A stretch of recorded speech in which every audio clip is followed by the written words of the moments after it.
샬롬 샬롬 샬롬 샬롬. 하나님 사랑합니다. 여러분 주 안에서 사랑합니다.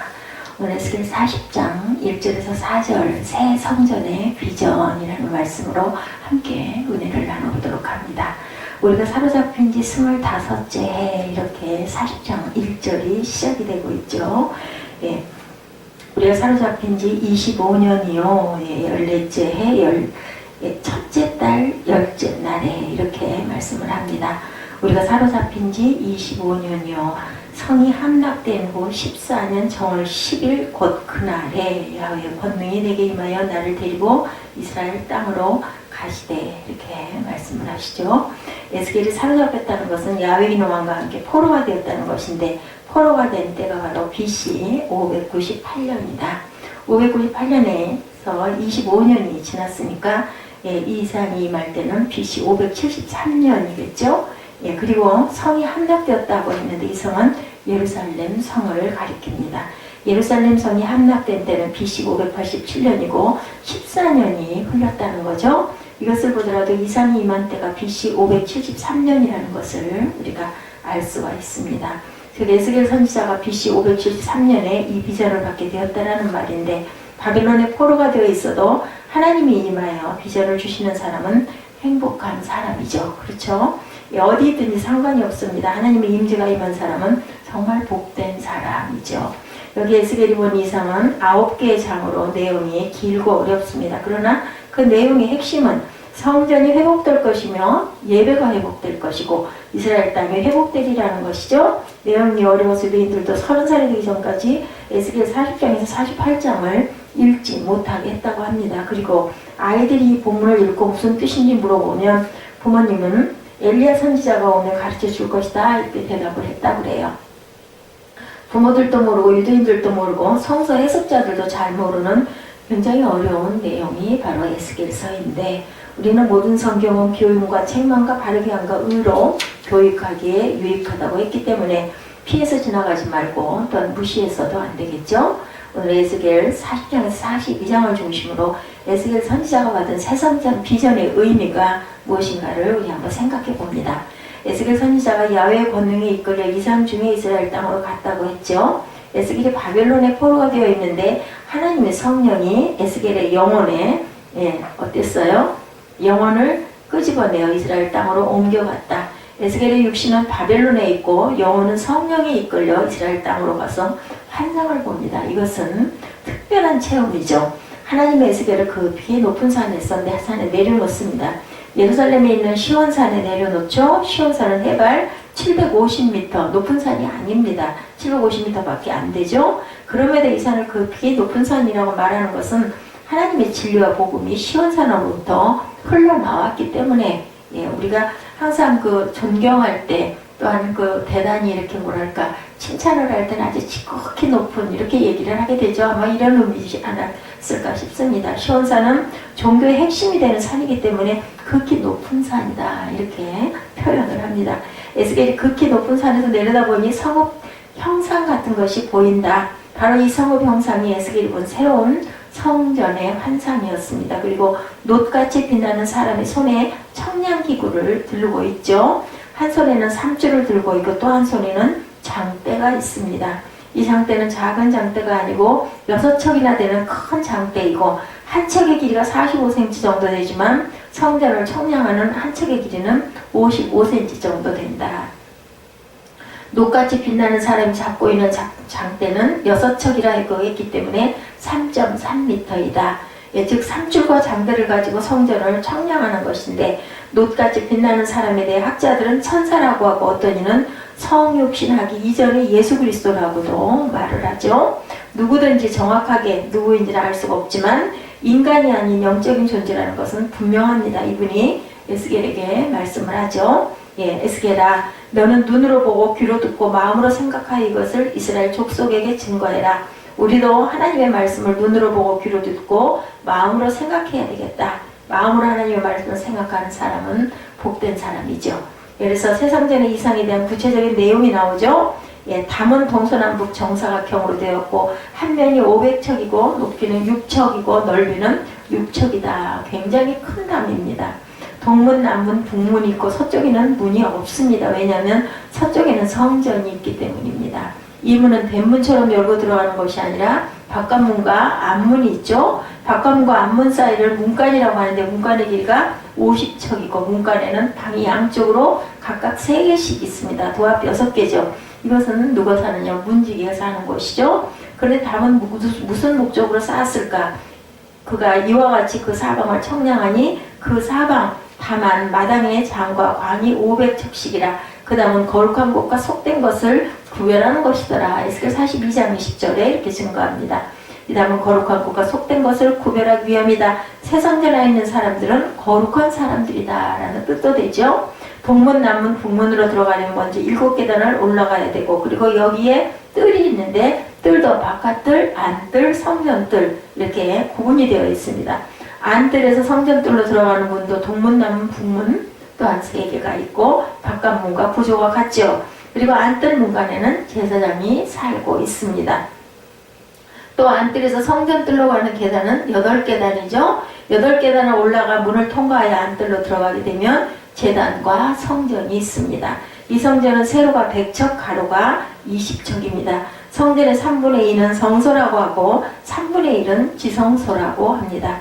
성전 좌우로는 방들이 많이 있는데 이 방은 제사장이 사는 곳입니다. 방들 뒤에 또 방이 있는데 그것은 제사장의 부엌입니다. 백성은 4귀퉁이마다 있는 부엌에서 밥을 해먹고 이것이 에스겔이 보는 성전인데 이 성전 안에 들어가면 벽화들이 많이 있습니다. 이 벽화는 모두 종려나무 그림이고 종려나무는 생명과 풍요, 영광과 승리를 의미하죠. 에스겔이 본 성전과 다른 성전은 무엇이 다를까? 제1성전은 솔로몬이 지은 성전입니다. 원래 다윗 왕의 성전을 짓고 싶어 했지만 피를 많이 흘렸기 때문에 하나님이 다윗이 성전 짓는 걸 허락하지 않으셔서 아들이 성전을 짓도록 다윗이 모든 것을 다 준비해 준 것을 우리가 역대 상하에서도 봐서 합니다. 다윗은 재료를 준비하고 아들인 솔로몬이 성전을 짓죠. 그런데 이 솔로몬은 성전이 유다 백성이 죄를 지음으로 인해 BC 587년에 느부갓네살 왕이 파괴해버립니다. 이 성전을. 그 후 이스라엘 백성은 BC 539년에 고레스 침령으로 돌아와서 BC 516년에 성전을 재건합니다. 그 성전을 제2성전 스룹바벨 성전이라고 하죠. 예수님 당시 헤롯 대왕이 스룹바벨 성전이 작다고 해서 또한 증축을 합니다. 이 성전을 제3성전 헤롯 성전이다 이렇게 이름을 붙였습니다. 이 성전들과 에스겔이 보는 새 성전의 비전은 다른 점이 몇 가지가 있었는데 첫째 다른 성전에도 뜰이 3곳 있지만 이름이 각각 다릅니다. 바깥에 있는 뜰은 이방인의 뜰, 안에 있는 뜰은 여인의 뜰, 더 안쪽에 있는 뜰은 유대인 제사장의 뜰 혹은 남자의 뜰이다 이렇게 불렀습니다. 즉 에스겔 성전은 이방인과 유대인의 구별이 철폐되었던 것을 말하는 것이고 남자와 여자의 구별이 철폐되었다는 것을 의미합니다. 하나님의 교회는 이방인과 유대인의 구별이 없죠. 하나님의 교회는 남자와 여자의 구별이 또한 없어야 된다. 하나님은 남자만 구원하는 것도 아니고 여자도 구원하시죠. 누구나 그렇죠. 예수를 믿는 사람이 모두 다 구원을 받습니다. 둘째, 에스겔이 본 성전 안에는 떡상, 금, 촛대, 분향단이 없습니다. 왜냐하면 예수 그리스도가 실체이시고 예수 그리스도가 함께 하시는 성전이기 때문이다. 또 예수 그리스도 자신이 생명의 떡과 빛이 되시죠. 그리고 자신이 대제사장으로 기도를 올리시는 분이시기 때문이다. 셋째, 에스겔이 본 성전에는 성소와 지성소를 가르는 휘장이 당연히 없죠. 이것은 예수 그리스도가 십자가에 피 흘려 속죄함으로 인해 성소와 지성소를 가르는 휘장이 위에서 아래로 찢어졌죠. 이제는 누구든지 예수 이름을 의지하고 담대히 하나님 보좌 앞에 나가서 직접 기도할 수 있게 해주셨습니다. 그리고 에스겔이 본 새 성전에는 지성소 안에 언약궤가 없습니다. 그룹 천사도 지키지를 않습니다. 법궤 안에는 원래 3가지가 들어있었죠. 모세가 받은 10계명의 2돌비, 아론의 쌍난 지팡이, 광야에서 먹었던 만나 항아리가 있었죠. 에스겔이 본 이 성전에는 언약궤가 없습니다. 왜냐하면 예수님의 율법을 다 이루시고 우리를 불순종의 저주에서 속량해 주시고 예수님 자신이 생명의 만나가 되어 주셨기 때문이죠. 이 성전 안에는 그림자로서 예수 그리스도를 예표하던 것들이 다 없어졌습니다. 물두멍도 없습니다. 구약시대에는 물두멍에서 손과 발을 씻어는 이제 이 안에 있는 사람들은 예수 그리스도의 피로 씻음을 받아서 정결함을 얻은 사람들이기 때문에 물두멍이 필요가 없습니다. 에스겔이 본 새 성전은 구약시대의 성전이 아니라 신약시대의 성전이라는 것을 우리가 알 수가 있죠. 새 성전에 대한 해석입니다. 문자적으로 해석은 불가능하죠. 에스겔이 보는 것은 환상이지 육신의 눈으로 물리적인 성전을 본 것이 아니기 때문이고, 환상을 영적으로 해석해야지 문자적으로 해석해서는 안 되죠. 에스겔 47장에 보면 새 성전에는 생명수가 흘러나온다 이렇게 나타나 있습니다. 이 생명수는 발목을 적시고 가슴을 적시고 온 천하가 헤엄칠 수 있는 물이 흘러나온다. 이것을 문자적으로 해석할 수가 우리가 없죠. 문자적인 해석이 불가능합니다. 문자적인 해석을 하는 세대주의자들도 이것은 교회에서 흘러나오는 복음의 생명수가 되는 천하 만민을 구원하는 물이다 이렇게 해석을 합니다. 결국 그들도 문자적인 해석을 포기하고 영적인 해석을 할 수밖에 없었고, 에스겔의 새 성전은 과거에도 지어진 적이 없고 앞으로도 이런 성전을 짓는다고 해도 성전이라고 말하지는 않을 것입니다. 그러므로 이 비전은 문자적으로 해석하는 것은 굉장히 아이러니한 얘기다. 일부 유대인과 세대주의자들은 아직도 문자적 미래적으로 해석을 하고 있다고도 합니다. 현재 모슬렘 성전이 지어진 곳에 모슬렘 성전이 헐리고 에스겔의 성전이 지어질 것을 기다리고 있는 세대주의자들이 많다고 합니다. 유대인 중 어떤 사람들은 이것을 성전협회라고 하는 단체를 만들기도 했다고 그러죠. 이들은 나중에 예루살렘의 이슬람 성전이 파괴되고 새 성전을 지으려는 재료를 미리 준비해야 한다면서 준비들을 하고 있다고 하죠. 그런데 우리는 에스겔 2장 중에 본 성전을 미래적 문자적으로 해석해서는 안 되고 바른 성서적인 이해를 우리가 해야 되겠는데, 이 말씀을 바르게 이해하기 위해서 스가랴 6장 12~13절을 한번 주목해 봅니다. 스가랴 선지자는 알게와 같이 표류기 이후에 예언자였죠. 스가랴는 이런 예언을 합니다. 순이라 이름하는 사람이 자기 곳에서 돋아나서 야훼 전을 건축하리라. 그가 여호와의 전을 건축하고 영광도 없고 그 위에 앉아서 다스릴 것이요. 스가랴 선지자는 예수 그리스도가 야훼 전을 건축할 것을 예언하고 있죠. 새순 그렇습니다. 그런데 예수님이 어떤 성전을 건축했겠나, 이 예언은 요한복음 2장 19절에서 21절에 보면 성취가 되어 있습니다. 예수께서 대답하여 가라사대 너희가 이 성전을 헐라 내가 사흘 동안에 다시 일으키시리라 이렇게 말씀하죠. 유대인들이 가로되 이 성전은 46년 동안에 지었거늘 내가 3일 동안에 일으키겠느냐 하더라. 그러나 예수는 성전된 자기 육체를 가리켜 말씀하신 것이다 이렇게 증거합니다. 메시아가 야훼 성전을 짓는다고 하죠. 이것은 성전이 예수님의 육신이고 예수님의 육신은 죽었다가 부활한다는 것을 의미합니다. 신약 성서는 예수 그리스도가 참 성전임을 증거하고 있고 교회도 참 성전이라는 것을 증거합니다. 건물을 말하는 것이 아니고 구원받은 성도들의 모임이 바로 성전이죠. 너희가 하나님의 성전인 것과 하나님의 성령이 너희 안에 거하는 것을 알지 못하느냐. 누구든지 하나님의 성전을 더럽히면 하나님이 그 사람을 멸하시리라. 하나님의 성전은 거룩하니 너희도 그러하니라. 이방 성도들도 역시 성전이라고 합니다. 그러므로 이제부터 너희가 외인도 아니고 손도 아니고 오직 성도들과 동일한 시민이요 하나님의 권속이라. 너희는 사도들과 선지자들의 터 위에 세우심을 입은 자라. 그리스도 예수께서 친히 모퉁이 돌이 되셨느니라. 그 안에서 건물마다 서로 연결하여 주 안에서 성전이 되어가고. 에베소서 2장 19절에서 21절이죠. 우리가 모두가 머릿돌, 모퉁이돌들이 되는 겁니다. 우리 성전이 한 돌이죠. 돌이 쏘이고 쌓여서 거룩한 집이 지어져 가는 거죠. 그러므로 성전은 교회고 제사장은 성도고 제사는 참된 예배를 가리킵니다. 성전의 실천적 의미는 새 성전 안에는 거룩한 사람만 들어올 수가 있죠. 성전 밖에는 속된 것들만 있습니다. 거룩한 것과 속된 것을 분리하는 담이다 이렇게 증거합니다. 우리는 거룩한 사람이 되어서 성전 안에 들어온 사람이 되어야 되겠다. 그렇다면 왜 새 성전 안에 들어와 거룩한 사람이 되는 것이 중요할까? 종려나무가 상징하는 것처럼 영원한 생명, 영원한 축복, 영원한 승리가 새 성전 안에 있기 때문이다. 밖에 있으면 영원한 생명, 축복, 승리가 없죠. 지옥에 가서 영원한 영벌을 받게 됩니다. 그러나 새 성전은 절대로 들어오지 못합니다. 그 문을 통과해서 거룩한 성전에 들어가야 되겠다. 성전 안에 들어왔다 할지라도 바깥들에만 있으면 안 되죠. 안뜰로 들어가야 하고 8계단을 넘어 성전 뜰까지 들어가야 되겠다.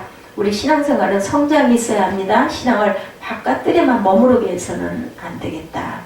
안뜰로 성전 뜰로 들어가는 성숙이 있어야 합니다. 성전 뜰로 가야 하나님의 축복을 받는 것이다.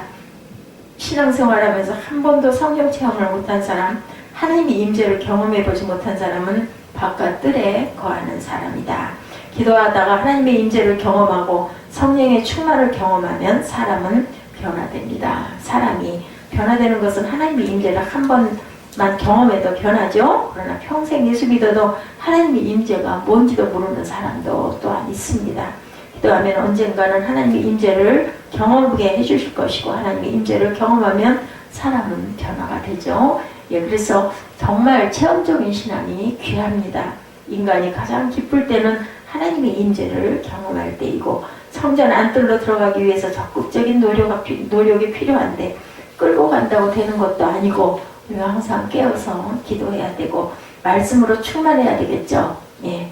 바벨론은 포로가 된 유다 백성은 70년 후에 돌아간다고 했지만 실제로 그들에게 위로가 되지 않았습니다. 왜냐하면 70년에 되기 전에 죽을 것이기 때문이었죠. 그런데 에스겔은 여기 하나님의 성전이 있고 지금 바벨론에 포로가 되어 있어도 이 성전에 거할 백성이다 라고 선포를 합니다. 이게 백성들에게 소망이 되었습니다.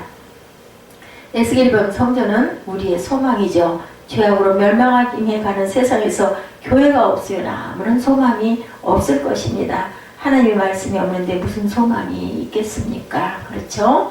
천국에서 영원히 산다는 소망이 없으면 인생에 정말 허무할 것 같아요. 나이가 먹는 게 두려울 것 같아요. 그죠? 나이가 들어간다는 것 자체가 이 죄악된 세상에서 유일한 소망은 예수 그리스도시고 예, 거룩한 성전.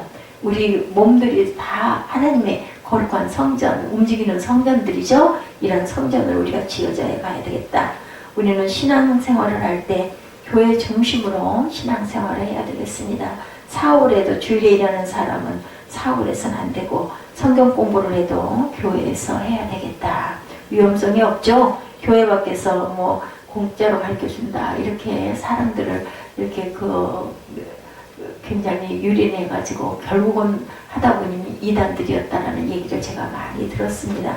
자, 그래서 교회 밖에서 이런 것, 성경 공부나 이런 거는 정말 인증된, 정말 확실하게 그 사람 그런 사람이라고 인증된 데서 하셔야 될 겁니다. 되도록이면 본 교회에서 본 교회에 계신 목사님들이나 또한 그 사역하시는 전도사님을 통해서 성경 공부도 해야 되겠죠. 이 성전을 보면 규격이 정확합니다. 하나님은 대충대충 하는 분이 아니시죠.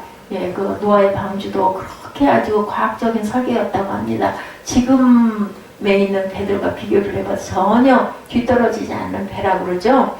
하나님은 창세전에 계획하시고 그 계획을 정확하게 이루어 가시는 분이고 하나님의 말씀은 1.1획도 변함이 없으시고 어제나 오늘이나 영원토록 동일하신 말씀이시기도 합니다.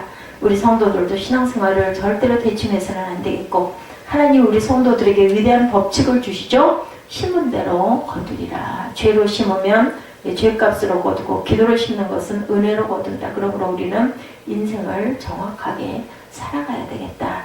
하나님이 교회에 소망을 두시고 살아가시기를 주님의 이름으로 축복합니다. 오늘 하루도 하나님께서 우리에게 주신 선물 귀한 하루를 기쁘고 복되게 살아내시는 저와 여러분 되시기를 주님의 이름으로 축복합니다. 기도하시겠습니다.